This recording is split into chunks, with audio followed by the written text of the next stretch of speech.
বিভিন্ন রকমের ভয় মানুষের মধ্যে আছে। এখন তো আরেকটা ভয় কাজ করছে, রাসেলস ভাইপার। আপনারা জানেন কি না? মানে একটা সাপ আসছে বাংলাদেশে, এটার খুব আবির্ভাব ঘটেছে।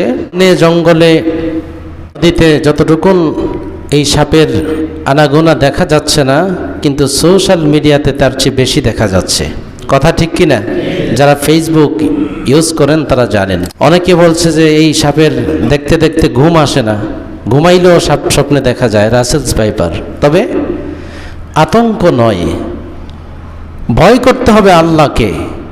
আল্লাহর সৃষ্টিকে ভয় করে তো লাভ নাই, তবে সৃষ্টির এই অনিষ্টকারী বস্তু থেকে, প্রাণী থেকে আমাদেরকে সতর্কতা অবলম্বন করতে হবে।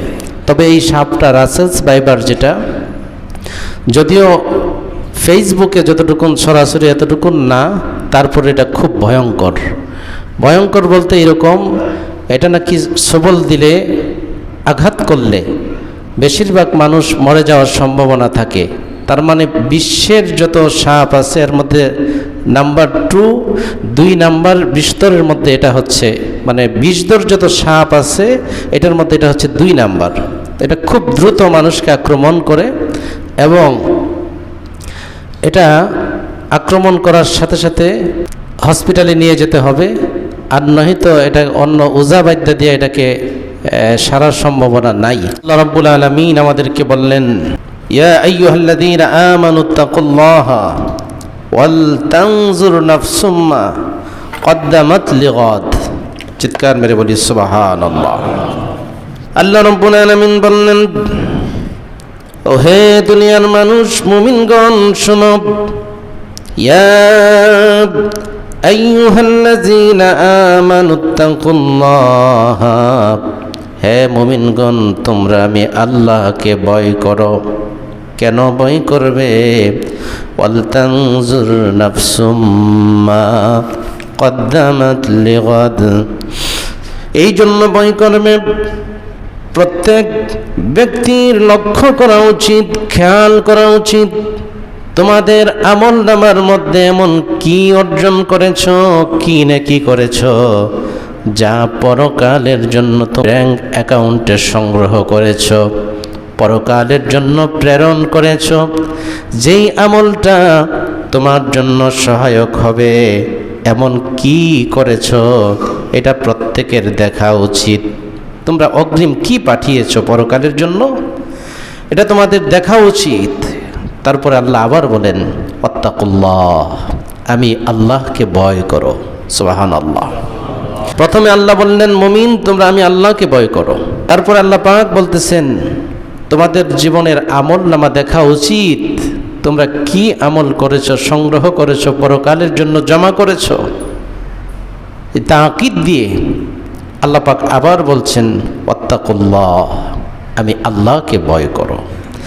ইন্নাল্লাহা খাবীরুম বিমা তা'মালুন, নিশ্চয়ই আল্লাহ তোমরা যা করতেছো সেই সম্পর্কে অবগত আছে, সব কিছু দেখেন, জানেন, শুনেন। সুতরাং তোমরা তোমাদের আমলনামার প্রতি নজর দাও। সুবহানাল্লাহ। আরো জোরে বলি সুবহানাল্লাহ।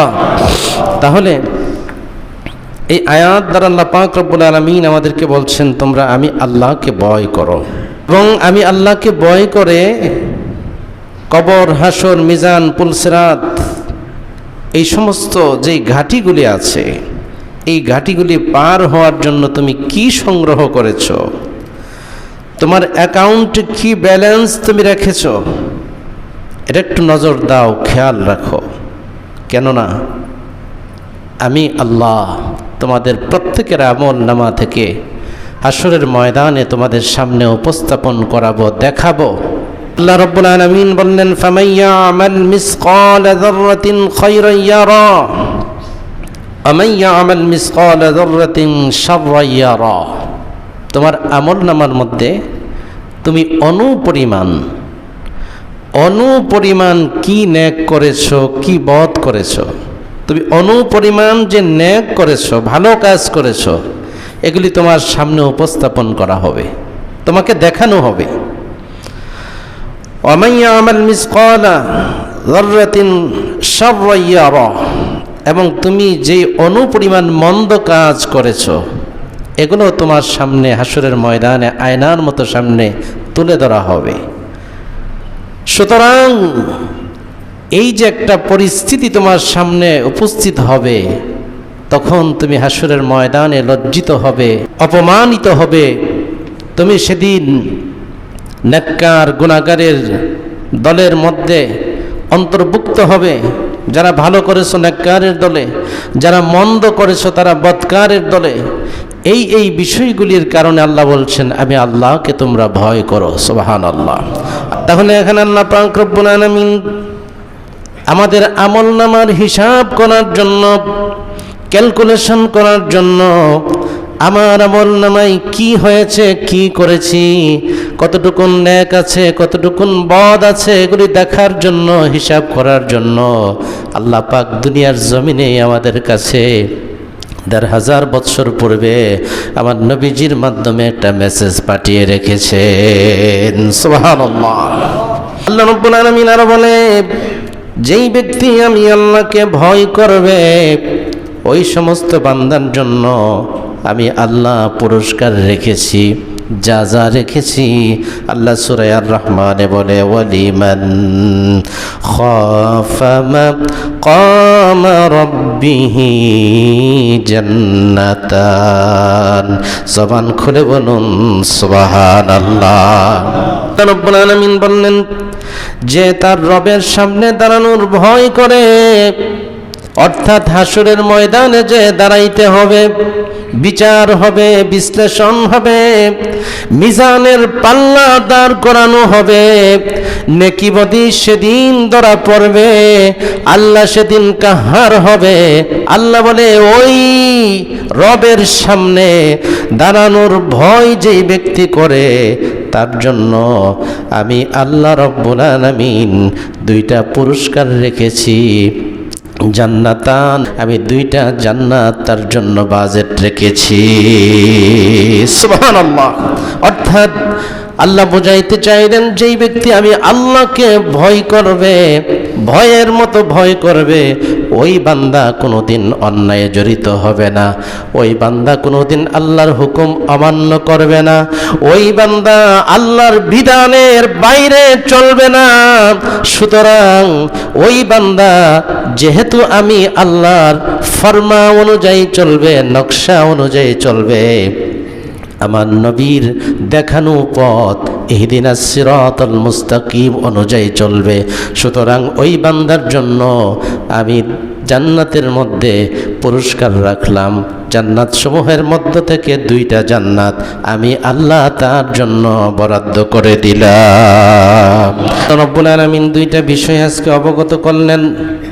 1 নাম্বার হচ্ছে আল্লাহ পাকের ভয়, আল্লাহকে ভয় করতে হবে। হাসরের ময়দান হবে, ওই হাসরের ময়দানে দাঁড়ানোর কথা যার অন্তরের মধ্যে থাকবে, সেই ভয় যার মধ্যে থাকবে। আল্লাহ এরকম করে বহু জায়গায় সরাসরি আল্লাহর ভয়ের কথা বলেছেন। আল্লাহ রাব্বুল আলামিন আরও বলেছেন, হাদিস শরীফে আসছে, কোনো মানুষকে অবশ্যই ভয় করতে হবে। কেননা দুনিয়াতে যদি আল্লাহকে ভয় না করে, পরকালে তাদের জন্য কঠিন শাস্তির ব্যবস্থা আছে। আর দুনিয়াতে যারা আল্লাহকে আল্লাহর মতো করে ভয় করতে পারে, আল্লাহ বলেন লা খাউফুন আলাইহিম ওয়ালা হুম ইয়াহজানুন, তারা আমার বন্ধু হয়ে যায়। আলা ইন্না আউলিয়া আল্লাহি, দুনিয়াতে ভয় করার কারণে, আমি আল্লাহকে মানার কারণে, আমি আল্লাহর হুকুম অনুযায়ী চলার কারণে তারা বান্দা থাকে না, আমি বন্ধু বানায়া নেই। আর তাদের জন্য দুনিয়ার ভয়ের কারণে, দুনিয়াতে আমি আল্লাহকে ভয়ের কারণে তাদের পরকালের ভয় আমি উঠিয়ে নিয়ে যাই। সুবহানাল্লাহ। পরকালে তাদের কোনো ভয় নাই, পরকালে তারা সেদিন আল্লাহর বন্ধু হিসেবে বিবেচিত হবে।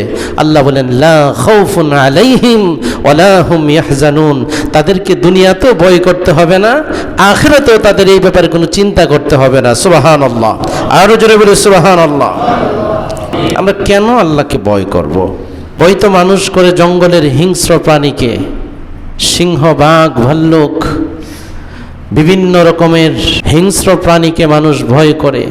তো যেই কথাটুকুন বলতেছিলাম, আমরা তো ভয় করব এই সমস্ত কিছুকে, তা আল্লাহকে কেন ভয় করব? আল্লাহকে এই জন্য ভয় করব, ভয় শুধু প্রাণের ভয় নয়, এটা হচ্ছে সন্তুষ্টি অসন্তুষ্টির একটা ব্যাপার। আমার কৃতকর্মে আমার মা বাবা অনেক সময় অসন্তুষ্ট হয়, আমার গার্ডিয়ান অসন্তুষ্ট হয়, আবার আমার কৃতকার্যে আমার গার্ডিয়ান সন্তুষ্ট হয়, এরকম আছে না? ঠিক তেমনিভাবে যিনি আমার খালিক, যিনি আমার মালিক, যিনি আমার হায়াতের মালিক, রিজিকের মালিক, সৃষ্টিকর্তা, পালনকর্তা, কিছুই ছিল না, সেটা থেকে তিলে তিলে রক্তের এক ফোঁটা থেকে নুতফা বানায়া, নুতফার একটা সামান্য ডিম্বাণু থেকে এত বড় তিলে তিলে করলো সুস্থ অবস্থায়, তাহলে সেই আল্লাহর হুকুম আমরা মানছি না। আমার আল্লাহ কি আপনার আমার প্রতি রাজি হবে না খুশি হবে? কোনটা? কোনোটাই না, অসন্তুষ্ট হবে। এই যে একটা অসন্তুষ্টি, এই অসন্তুষ্টি হইলে কি আছে? বাবা মা তাকে শাসন করে, মার দেয়, আছে না নাই? শাসন করে কি না মা বাবা? সন্তানকে শাসন করে। কিন্তু আল্লাহ পাক রব্বুল আলামিন তার বান্দার জন্য বললাম, আমি এত আদর করলাম, এত লালন পালন করলাম তোমাকে, এত সুন্দরভাবে আমি তোমাকে দুনিয়াতে বসবাস করার পরিবেশ তৈরি করে দিলাম, আমার হুকুমটা কেন মানছ না? সুতরাং আমি আল্লাহর হুকুমকে মানতে হবে।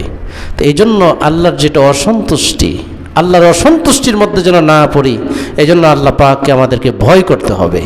আর এই ভয়টা যদি না থাকে, তাহলে পরকালীন যেই শাস্তির বর্ণনা আছে, এই শাস্তি আমাদেরকে ভোগ করতেই হবে। সুতরাং আল্লাহকে আমাদের যথেষ্ট পরিমাণ ভয়ের মতো করে ভয় করতে হবে। আল্লাহ পাক আমাদেরকে বোঝার তৌফিক দান করুন। সকলে বলি আমিন।